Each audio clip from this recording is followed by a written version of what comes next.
AfterBuzz TV, starting place to the likes of WWE female superstars Kathy Kelly, Sonya Deville, and Zelina Vega proudly presents Women's Wrestling Weekly, the world's first podcast and YouTube series dedicated exclusively to women's wrestling, featuring all the latest news as well as interviews with top superstars in the industry.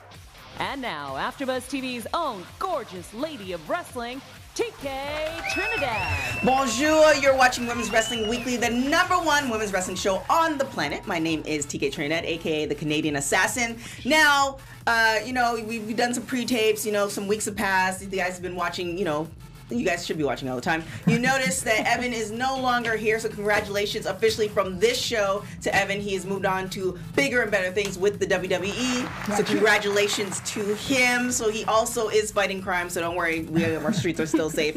But with me today, we have Kings County Cook's Kid. The Kings County Kid, also fighting crime. Oh, you're fighting crime too now? Why not, man? Okay, all right. He's fighting crime because you promoted, so why not? That was the check off for WWE. Got it. So Bobito is in the house. And we have a new guest co-host with us, Emily May. Hey! I haven't quite decided what her name is. Come. We're gonna figure it out. If you have suggestions later. It happens organically. America's Chocolate Sweetheart and Coco Cena came, I think, through this show. Yeah. So it just happened. Yeah, but organically it will happen, and I'm super excited to be here. Yeah. I can't remember if I introduced myself. My name is TK Trinidad. If you guys just don't know, it's on the little thingy there. Other than that, this is an amazing show. We have Star of the Week, and we have a very, very special guest. She is coming out of Jersey. She's the fiercest doll in the game, a.k.a. Wrestle Bae. Vanity, what's up? How are you doing? Hi, I'm doing well. How are you? Good. So, thank you so much for coming on the show. A little backstory. We've been going back and forth trying to get her on the show. Just stuff has been happening. Life has been happening on both sides. But we're really, really happy to have you on the show. So, kind of let's get into it. How did you like wrestling now? After interviewing so many, in particular female wrestlers, you kind of see the evolution of how they became a wrestler. So what's kind of your evolution story to where you are right now? How I became a wrestler? Yeah. Oh man. Basically, I met Lita one day, and I was just hooked. I finally met my idol. So I went to Pro Wrestling Syndicate that was holding an event with Lita, Matt Hardy, and all these stars, and I signed up the next week, not knowing anything about independent wrestling, not knowing Ring of Honor, not knowing anything about independent wrestling, but this is what I have to do to get to the WWE. Right. All I knew was the WWE, so just meeting Lita was the first. It was the first step. So did you watch wrestling as a kid? Yeah, I always watched it. I always watched Monday Night Wars. The Attitude Era played a big part in my life, and my grandfather was always into WCW, but I didn't watch it as much. Mm-hmm. I was always into Stone Cold, The Rock, Kane. So, it was just the Attitude Era, the tag teams, the Dudleys coming in, the Invasion. Then you had Eddie Guerrero come in with the Radicals, and then the wives had a role in wrestling too. It got personal. Mm-hmm. And all the storylines was what I was all about.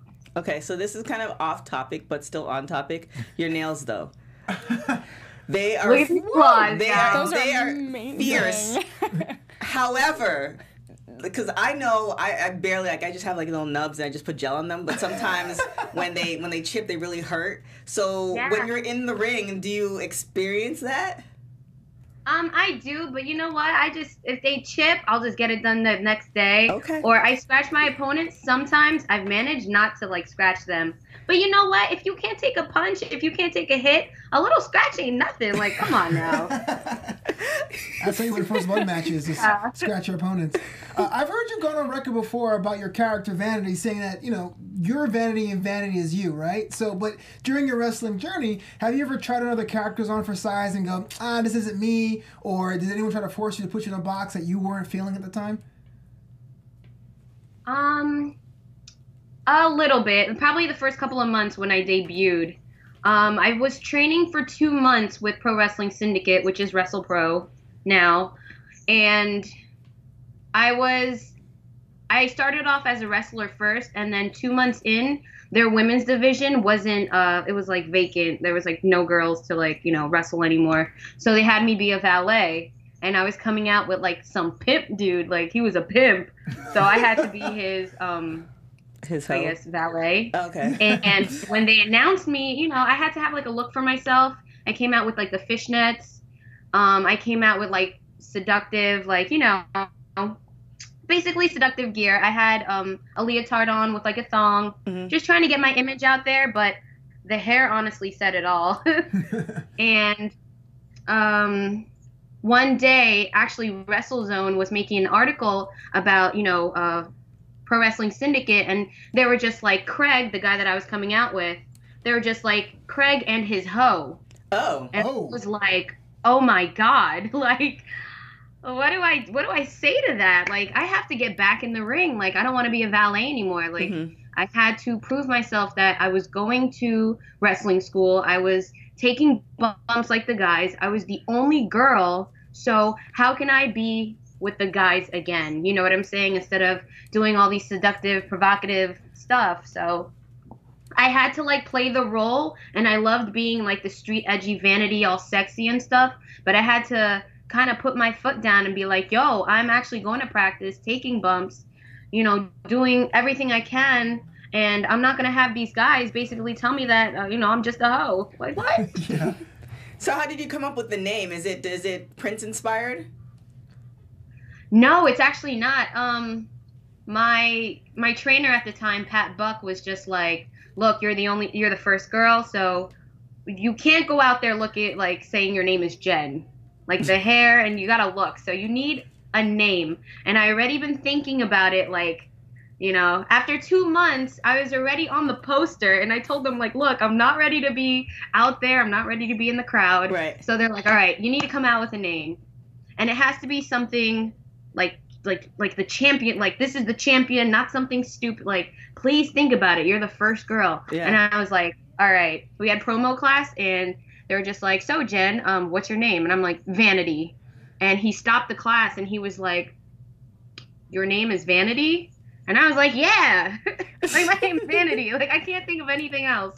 And he was like, I like it. Let's go with it. And we did promo class, and honestly, I wanted something with a V. Like, I was just thinking seductive names, and I was like, Victoria, there's already a Victoria. Veronica, not strong enough. And I was like, Vanity. It just sticked. Yeah. Seems ordained. Yeah.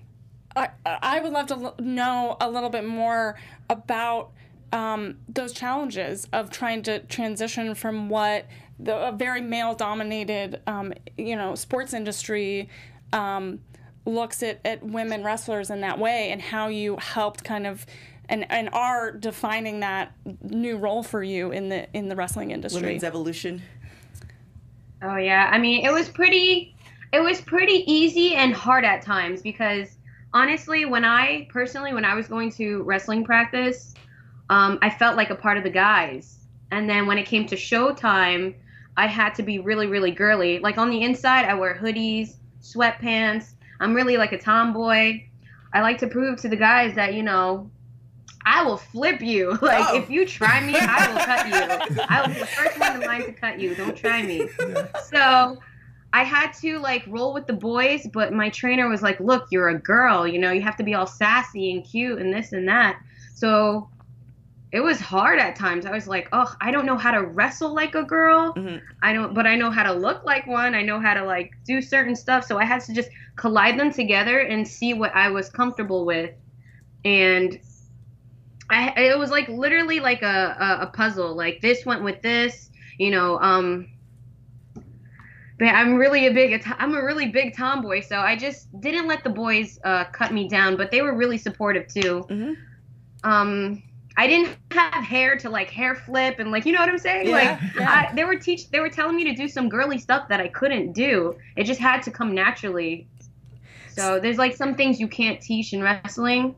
Like, they wanted me to hair flip. They wanted me to, like, dip and, do all this stuff. And I'm like, I'll do it, but I got no hair. You know what I'm saying? But what's the kind of ultimate goal? So you did mention, like, you grew up watching WWE and you weren't really familiar with the indies when you first started, but, you got not used to it, but you started getting more informed through wrestling school. What's the ultimate goal for your career? To just keep going. Honestly, I never knew I would get this far.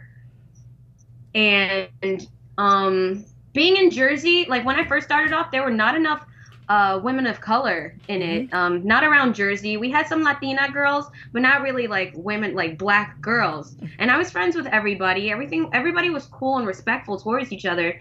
But when I was like 5 months in, I actually saw there were actually girls down south that were black and wrestling, like Kiera Hogan, like Aja Pereira.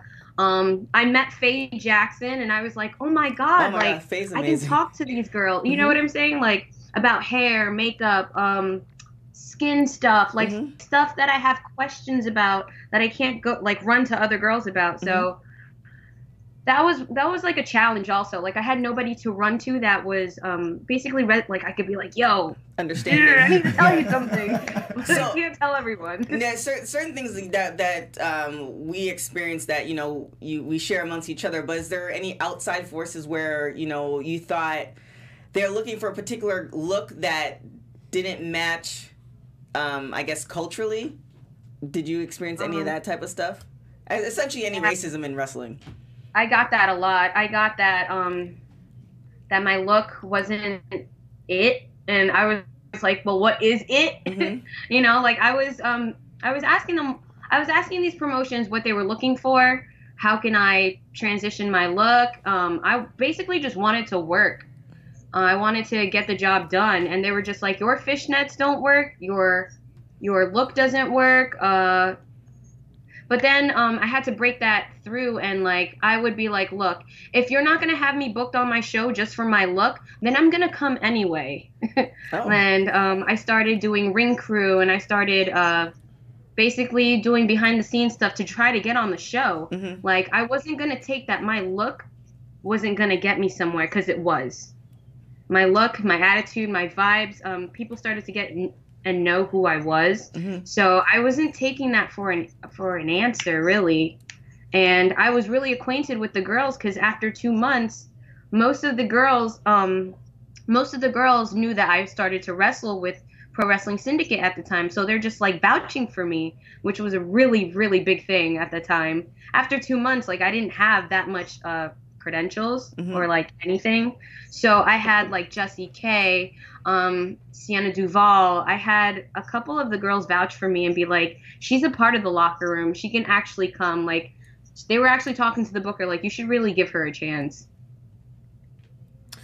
Awesome. I know that you were talking about how when you were training, you were taking the bumps like the guys, you're willing to do the ring crew stuff. I know a lot of fresh recruits don't think about that, giving back before you even get an opportunity. So the question I have for you is that there's many people who decide, I want to be a wrestler, but why do they quit? Why do they walk away? What makes it so challenging for those kind of people to say, I'm done? I have no clue. I can't even answer that for you. But I see how tough wrestling gets. I see how aggravating or frustrating. It's not built for everyone, but I try to. If I know somebody is going down that route where they're just like, oh my God, I don't think I could do it anymore, I'm like, give it one more month, or remember the good times, because honestly, what comes with good is bad. You know what I'm saying? And then you have to get yourself back up. Like, it's a business. You go down, you go up. Your money goes down, it goes right back up. But remember the good times, because they're so worth it. Because there were times where I wanted to quit, and then I would look back and be like, this happened. I met this person, or, this person knows me. Like, a couple weeks ago, Ric Flair was at an event, and I was like, oh my God, Mom, do you know who's behind me? Like, this isn't real. This is like my red carpet. So the only thing you got to do is push through the hard times, because it's going to be worth it. Now, dream matches. Who would you like for your dream match? Oh, wow. I've made a list a couple times, and I've had these opponents in the beginning of my career, but I'd love to go against Tessa Blanchard again. Sonia Strong from House of Glory. Jordan Grace, I've had one match with her, which was really good. Kimberly. Definitely Kimberly, Lufisto. Wow. I have a long list. Hyan from Reality of Wrestling. Oh, she's really great. Yeah. Yes, definitely. Faye Jackson. I would love to go against her again. It's always a pleasure to be in the ring with her. Aja Pereira, Holodead, Thunder Rosa. Yeah. Just crazy amount of female wrestlers, which is awesome. Yeah. I would love to know what are some, as a wrestler starting, what advice would you give to an up-and-coming wrestler that wants to get started training and get started in this industry? Basically, don't get complacent with one school. Network and get to know a lot of schools. There's always something out there for you, not just that one school. So basically network, get to know a lot of trainers, go to seminars. Don't get complacent with one place. They're not going to be your best friend forever. You know what I'm saying? Travel, go see the world, meet new people, but travel as much as you can because everything's going to be worth it. The first couple months are not that bad, and your story is yours. Like, don't let anybody get into your head thinking, oh, you can't make it or you're going to make it in 2 months. There's no time span for anything, honestly. It just depends on how you do it for yourself. All right, so now we're going to hit, anything else? Now we're going to hit some rapid hot tags. Women's Wrestling Rapid Hot Tags. All right, so I'm going to ask you a question. You're going to say the first thing that comes to your mind. So always early or always late? Yeah. Always early or always late? Oh, always late. Last person you text? Oh, my brother. What is the one thing you love about yourself? Everything. Oh, I like that. Oh. I like that. Dream dinner guest. Oh my. Aaliyah. Aaliyah? Favorite wrestler all time, dead or alive? Eddie Guerrero. Nice. Who would play you in a movie? Oh, a singer called Fifi Dobson or Rihanna. Oh, yeah, I know Fifi. Go back.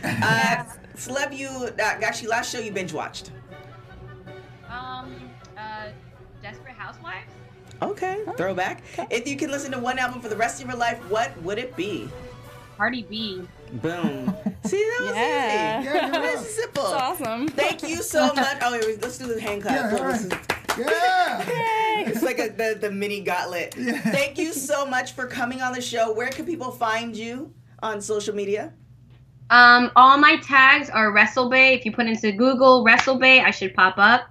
So go ahead and add me.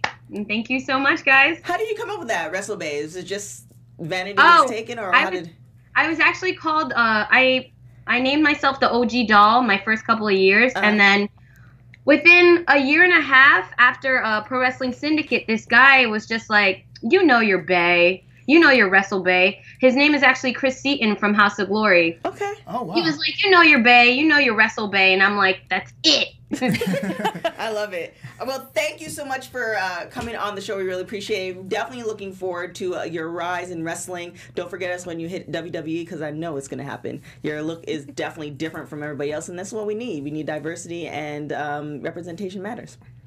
Thank you so much. No problem. So we're gonna get into the star of the week real quick. Pro Wrestling Star of the Week. Thanks, CK. Today's star of the week is a legend, Luchadora Tiffany, born in Xochitl Sanchez on February 20th, 1973 in Monterrey, Mexico. She has been a wrestler for almost 30 years and 3 decades. Considered one of the biggest rudas of all time. That's a heel character as opposed to technical. Though currently under contract with CMLL or Consejo Mundial, she has really much been considered a legend in Torrepala. A second-generation luchadora, she has wrestled all over Mexico and as well as some dates in the United States as well, and it is a 3-time Reina de Reinas champion in Torrepala. So I just want to say that our star of the week is Luchadora Tiffany. Oh, amazing. So Thank you guys so much for joining the show. This is your first time watching. We're in season 4 right now, which is crazy. We're currently in season 4 of the show. If this is your first time watching, give us a like on all our social media pages, which is WPW Weekly on Instagram and Twitter. If you're watching us on YouTube on AfterBuzz Wrestling and Sports, make sure you hit that subscribe button and leave us a comment on iTunes, 5 stars or better, Spotify, all that good stuff. We love the love because without you, we wouldn't be the #1 women's wrestling show on the planet. Other than that, Flobito, where can people find you? You can find me at Flobo Boyce on Twitter, at Flobito on Instagram, and of course, Flobito.com. Flobito.com. And Emily May, where can people find you? You can find me on Twitter and Instagram at Emily May Heller. So hit me up. There you go. And you can find me on everything at TK Trinidad. We really appreciate you guys for joining us. Again, we will see you guys next week. Ciao.